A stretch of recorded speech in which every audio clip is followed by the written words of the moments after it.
In this video, I'll show you how to set up Freshbooks recurring invoices. First, sign into your Freshbooks account on your desktop. Once you're inside the dashboard, click Invoices from the left-hand menu.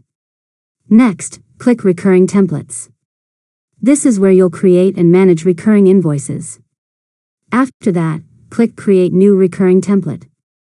A new recurring invoice page will open. Now, select the client you want to bill.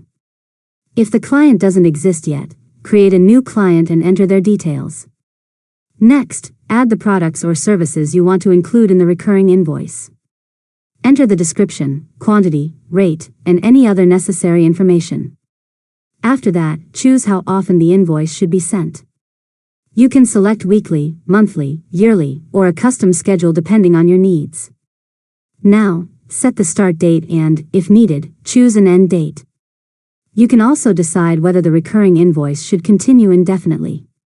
Next, review the payment terms, due date, and any taxes or discounts you want to apply. After that, enable automatic sending if you want Freshbooks to email the invoice to your client automatically on each billing date. Now, review all the details carefully to make sure everything is correct. Finally, click Save Template. Freshbooks will automatically generate and send invoices based on the schedule you've selected. And that's it. You've successfully learned how to set up Freshbooks recurring invoices. If you found this tutorial helpful, make sure to subscribe to Learn Mode Lab for more tutorials.